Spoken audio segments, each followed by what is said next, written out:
So hello everyone, I'm Jean Perrade. I'm a product manager at Elements here in France, and I'm really happy to be here. If you don't know Elements, we are an Atlassian marketplace vendor, and we have 4 Jira apps and 1 Confluence app on the Atlassian marketplace. Today I'll be talking about how you can get more out of Jira and Confluence together with the help of our newest app, Elements published to Confluence. So first I'm going to talk about how and why you should use Jira and Confluence together. Then I'm going to do a presentation of our app. And at the end, if you want, you can have a Q&A, you can ask questions, I will answer to the best of my abilities. So let's start. Why should you use Jira and Confluence together?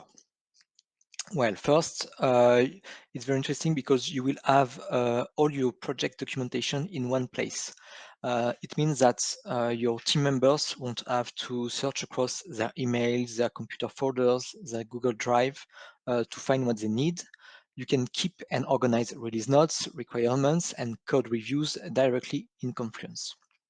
Second, it enables cross-team communication and collaboration, which means that it bring together your engineers. You can bring together your engineers and your other business departments, for example.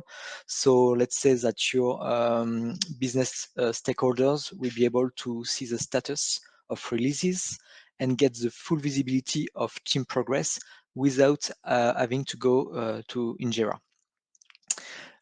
Another point is that it will help you deliver faster.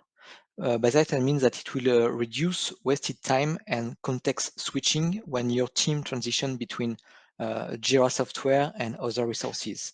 So once you integrate Jira and Confluence together, your team members who are performing software development in Jira will have access to the correct documentation directly in Jira. And you can also access Confluence pages from Jira with links or by connecting spaces to projects to allow developers to easily view documentation that is relevant to the tasks they are working on. Then it will help business team benefit from the reporting, meaning that Jira is, as you may know, Jira is always generating new data about project, about issues. New fields are being set up all the time. So it's constantly evolving, but your business teams might not have the time or the skills actually to look into Jira issues in detail to find the information they need. So that's where linking Jira and Confluence makes a lot of sense, because you can present status reports in understandable charts in Confluence in a simple user interface, so that your business team benefits from the wealth of data available in Jira, but in Confluence. So let's see what you can do by using Jira and Confluence together. There are many things you can do. First being, you can display Jira issues on pages, either the information from one issue on a page or a list of issues based on a GQL filter, for example. You can also create reports with Jira reports by using the Jira charts option in Confluence. You can publish Jira roadmaps in Confluence to track dependencies. You can add a shortcut to Jira from Confluence Space. To do that, you need to, I think, paste your Jira project URL in the Edit Space Shortcuts dialog box in Confluence. Then you can name the shortcut you need in Confluence for easy reference. And of course, if there is not yet a Jira issue that you need for the task you are working on, you can create directly a Jira issue from Confluence by highlighting some text in your Confluence page. On the opposite side, if you are in Jira, you can link existing pages to your Jira issue. And if you link your Jira software project to a Confluence space, you can see existing project pages from Jira and even create new empty pages. So let's say if you are using Jira Service Management, you can start creating a public knowledge base are directly from Jira Service Management request. So all of this is very useful, but what if you want to publish your Jira issues directly in Confluence? By that I mean not just create new empty pages, but take everything you need from your Jira issue and put it in Confluence without having to copy and paste anything by hand. That's what I'm going to talk today. So that's actually where Elements Published to Confluence can help. Elements Published to Confluence lets you publish your Jira issue data and create Confluence pages that include issue details and attachments and labels. It can be used with Jira Work Management, Jira Software, and Jira Service Management. And it's available only on Jira Cloud. So if you are using Jira Server or Jira Data Center, actually, the on-premise version of our other app, Elements Copy and Sync, will let you achieve the same results. But as the configuration is fairly different, I'm just going to show you how to do that in Jira and Confluence Cloud today. But if you have any question about our on-premise options, you can contact directly the Elements support. They will be happy to help. So let's start. As an example, we'll take a look at something you for sure have faced, which is a major incident in your day-to-day work. And imagine that you have resolved this incident, it's now behind you, but it's time to get your whole team together to do what we call a postmortem, which is to try and understand what caused the incident and what we need to do to prevent it from happening again. So that's where using Jira and Confluence together helps you the most. And we'll take a look at what such an incident issue looks like. So starting in Jira, we can see that we have here an incident ticket that has a lot of important information, like when the incident was created and resolved. It has components, it has a priority, and of course, a description and an attached file. A lot of this information is needed for your postmortem. We need to start off by describing what happened before we can analyze what went wrong and what we can do next. So as we don't want to copy and paste everything from this issue to Confluence by hand, or to do some kind of workaround, like for example, exporting your issue as a Word document and then importing your Word document to Confluence, we will see that actually our app, Elements Published to Confluence, works very well in this situation. So, so here the incident has been resolved and we want to create this postmortem. So what we'll do is actually go to this menu at the top right of the issue here and select Publish to Confluence. What we have next in this dialog is a list of recipes that we want to use. Here we are using the one to create a postmortem. On the next screen, you will see that there parent space and a parent page have been indicated on our Confluence instance, as well as a dynamic page title that has been automatically preset. So we can create our page, and if we click on this link here, we can access the parent page of the new page we have created, and then here is the postmortem we have just created. So you can see that the key information here from the issue is already on the page, so your team can move on and start discussing their postmortem. So we have retrieved everything we need, the description, etc. So if we go back to the issue and we refresh here, yes, we will see that a link has also been automatically created at the bottom of the page here between this Jira issue and the new Confluence page. So it's fairly easy for anyone to find the relationship between this issue and the Confluence page. So if we take a moment to compare, we can see what we have here in the Jira ticket and what appears in the Confluence page. So as you can see, the information from the Jira issue has been successfully published to Confluence, and everything is here. We have the description, we retrieve the creator on the right, we have the detection date and resolution date, the components, the full description, as well as the attachment. So as you can see, everything you may want to retrieve from your Jira issue has been published in the Confluence page. And now what we are going to do is look at how we manage this with our configuration. So I'm going to show you the elements published to Confluence configuration and show you how the recipe we've just used was configured. So here we are in the elements published to Confluence administration. And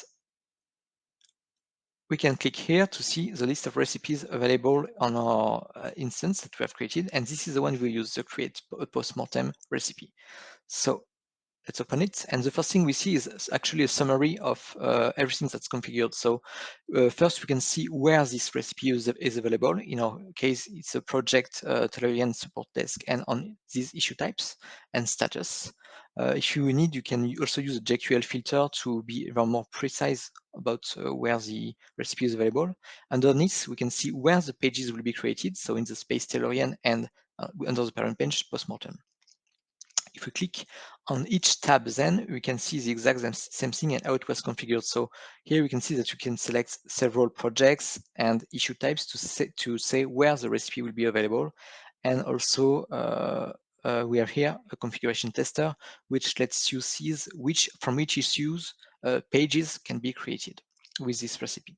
So here we have 9 issues. If you go to the following tab, the target tab, we can decide where the pages will be created. So here in the Tellurian space, under the parent page, postmortem. And we can also publish these pages on behalf of any user we want on our instance. And we can, at the very bottom of the page, we can create automatically a link between the issue and the page. In the content tab, you can see how the page will be designed. We had a dynamic title earlier, so if I remove it, I can show you how I inserted the data from the issue. Here we have a lot of fields available, and I can select my fields. So if I want to insert my summary, the summary of the issue in the page title, I can do it quite easily. The same thing can be done with the content of the page, as you can see here, and we can also use Confluence templates if you want to. Hey Julian, Yeah, Rohit had a question. He's raised a hand. yeah, sure. Go Yes, ahead. Rohit, you can unmute and ask a question.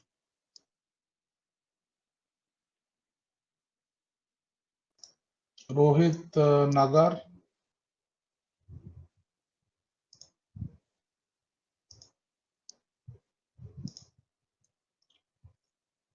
Hey Rohit. Okay, sorry. I think we can continue. That's all right. If you will be able to ask any question at the end of the presentation, so that's perfectly fine. In the final tab, we can customize where the recipe is available. So either in the menu, as I showed you, and as a post function, which I will talk about in a few seconds. And we can also allow JSMU customers to trigger the recipe as well, but there's no need to speak about it today. So this recipe is saved, and as you can see, it's pretty easy to do. You don't have to code anything. You can just click, select, save, and everything can be done this way. So that's about what I wanted to show here. And then if I continue, um, as you may know, sometimes people can sometimes forget to do follow-up actions. So if you need to go to the menu and create a page by themselves, sometimes they can forget. So what we have done is that we can automate this page creation process. And what we did with Elements Published to Confluence was allow this page creation process to be done during a workflow transition. So the page is automatically created when you transition the issue, for example, to the resolved status. So I'm going to show you how it works now. So I'm back to my support project. The issue has been resolved, and we are going to change the status of this issue. So here, if I transition my issue to the resolved status, and I have a transition screen to select the resolution. I put a little comment and resolve the issue. If I refresh my page, actually, we will be able to see that a new page has been created from this issue just by doing this transition with a post function. Let's say to show you how it's done, I'm going to go to the project settings here and select the workflow I was using on this issue. So I'll go to workflow here. I'm going to edit this workflow. And on this diagram, you can select any transition in your workflow and put a post function on this transition. So let's say we are using this one. I click on post function. We already have a post function I've just used here for elements published, which create postmortem, but I'm using another one by selecting elements published to Confluence here. And then, as you can see, I can select any recipes that was available, so any configuration from my HAD app that lets me create automatically pages. So this recipe is selected, I can add it, then save my workflow, and the next time the transition will be performed, a new page will be created. That's it. So now let's see some additional use case, because you can do many more things than just creating postmortems. For example, with elements published to Confluence, you could create epic or user story details pages in Confluence by retrieving this information from the issues and put it in Confluence. You can create knowledge base articles with the same labels from the issue in the Confluence page, so you will be able to find them very easily, categorize them very easily. You can release, you can do release scope details publication. You can create meeting notes or minutes for tasks, and these meeting notes have dynamic titles based on what's in the issue. For your marketing teams, they can create blog articles from Jira issues. They can create campaign planning, event planning, webinar preparation. For your human resources teams, they can do employee onboarding, 90-day plans, and finally, for your business teams, they can do detailed requirements of requests, depending on priority, department name. Everything can be used from the issue to create very specific Confluence pages. And to sum up, here are the key features we've seen today about elements published to Confluence. The first one will be that the app lets you create Confluence pages with issue data, labels, and attachments. You can trigger this page creation either manually through the menu or during a workflow transition. You don't need to script anything or code anything. We have a what you see is what you get editor. So what you design will be what will be created in the page, and you can also create Confluence templates if you need to. It's even easier. You can publish issue details next to static contents. So you can type a paragraph and then have values from your Jira issue and then type another paragraph. So that's what we call static content. You can create dynamic page titles, dynamic contents. And finally, you can also automatically link pages in issues very easily. And that's about it. I hope you enjoy this quick presentation, and I look forward to hearing about your questions. Thank you, Julian. That was a great presentation. Thank you. So, folks, please unmute your mic and you can ask questions.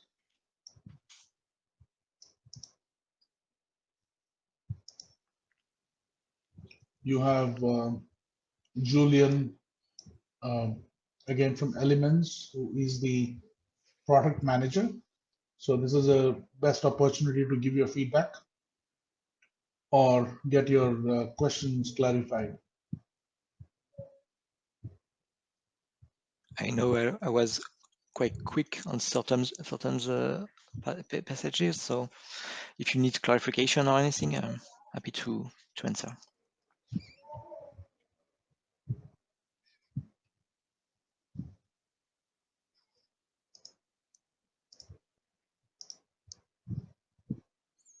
Guys, anyone? I think I should announce goodies to ask questions here. So either it was simple and very informative, so there's no question, or something that people did not understand. I mean, I really kind of like the interface. It's easy, it's intuitive. Again, no scripting and things involved, right? I didn't speak about it, but you can also synchronize data between Jira and Confluence, meaning that if you create a page, if you change the data in your Jira issue, for example, if the description changes or the summary changes, it will be automatically synchronized in the Confluence page. So your Confluence page is a living document, and it always reflects what's in the Jira issues. Julian, Great. I had a quick question. Yeah. Yeah, since we create the pages from straight from Jira, so how do you do the error handling? Just let's say if a user doesn't have a create page permission in Confluence, right? It will fail to create, right? How do you take care of that? Yes, I went a little quickly on this point. What we do is, first of all, we respect Confluence permissions. So a user will be able to create pages where he is allowed to create pages in Confluence. However, we have an option which is to publish pages on behalf of another user. So in your recipe configuration, if you put any user with a lot of permissions as the person who will create the Confluence page for the app, then their permissions will be used, and any user will be able to create a page in any space using the permission of this other user. Okay. But it's completely optional, so if you don't want to use this, you don't have to, and then we will respect the permissions of the user who triggers the recipe.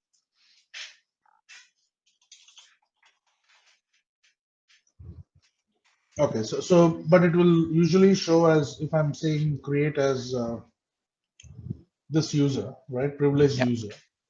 And if I trigger, even though I don't have access, it will still go and create it in the name of you, for example, right? Yeah. Now, the challenge is how would you find out that I triggered or I created that page on behalf of you? Actually, when you trigger the recipe, if you have the permissions, it will be created as yourself. But if you don't have the permission, it will be created as the other user that has been set up. So you can, in this situation, if you create on behalf of another user, there will be no indication on the Confluence page of who was the person who triggered the recipe originally. Got it. Okay. But it will show you the source issue so that you can always go to Jira and find that Yeah, out. yeah, you can, absolutely.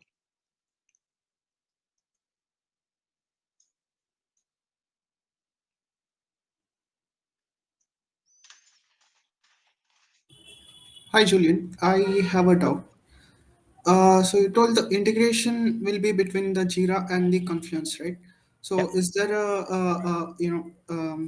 where we can integrate between Jira Server and Cloud Confluence, or different platforms? The No, integration. it's not possible with our app.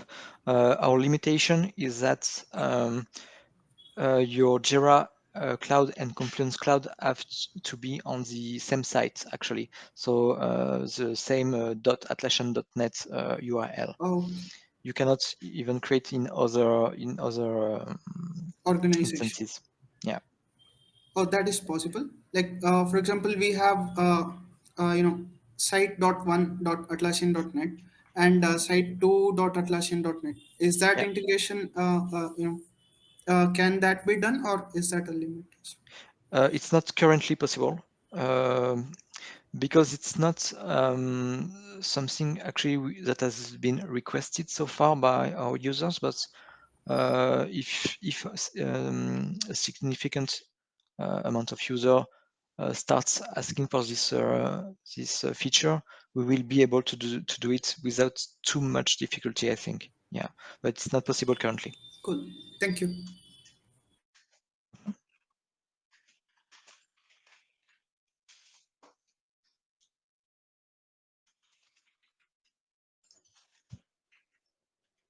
Just to add on to the question, the previous question, right? Is that because of the token limitation, or At first, it was a simplicity concern. We wanted to provide the service as fast as we could.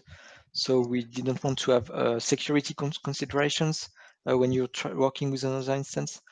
And we actually don't use tokens because when you first install Elements Published to Confluence on your Jira instance, you are asked to install another helper app on your Confluence instance.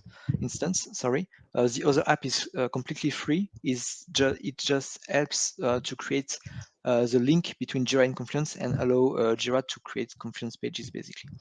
So we don't use the API token or things like that to communicate. We actually use two of our apps, one in Jira and the other one in Confluence. got it?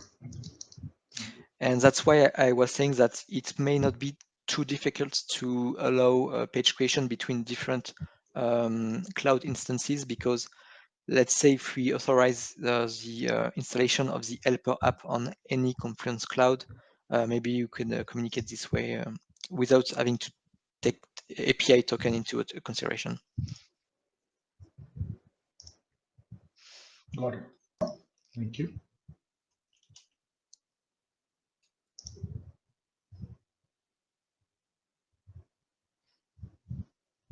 May I ask a question? Yes, please. Since it's a discussion, yeah. Do you use Confluence templates when you're using Confluence, or do you prefer to create pages yourself? I think we prefer templates. I mean, obviously there are multiple use cases. So, for example, meeting minutes, right? We would use templates for those, or for project planning, we would like to use templates because there has to be some uniformity across, Yeah, the organization. So yeah, there are cases where like RFP, right? Those are the we can templatize it. Now, if there is something going on within the team, those discussions and all, then we don't really restrict them. You shouldn't use it this way. You can use it your way. But here is the guideline that we prefer you using inbuilt templates. Beyond that, we don't really hold them responsible or penalized for using non-template pages. So yeah. I was asking because our app, yeah, can be set up. I only showed the page creation in the administration in Jira, but you can also inject Jira issue inside Jira details, inside Confluence templates. So any templates you are already using in Confluence can be used with our app, and we can publish pages from these templates and add Jira issue details in these templates. So it's quite powerful. understood. So when we talk about this integration, right? I had one more question. Yeah. Let's say you said we can also sync between Jira and Confluence, right? Yeah. Once the integration or once the page is created. Now, is that polled, or is it something that would trigger like a webhook kind of thing, right? Whenever a Jira issue is updated, then also update the Confluence or pull the data from Confluence. Actually, we to get a little bit technical, we are listening to Jira webhooks. So when Okay. an issue is updated, we look into our configuration if the updated field needs to be published. And if that's the case, we update the page, the Confluence page, as if a user was typing the new information into the page. So you will also be able to see the change in the history of the Confluence page. Got it. Okay. So every time there is a sync, it creates a version of itself. Yeah. And if you have modified the Confluence page in the meantime, you won't lose your modifications. We will not overwrite anything. We just change the value in the exact place where it's located in the page. Okay, it's kind of works as a I would say simultaneous editing. Yeah. Synchrony. Okay. Yeah.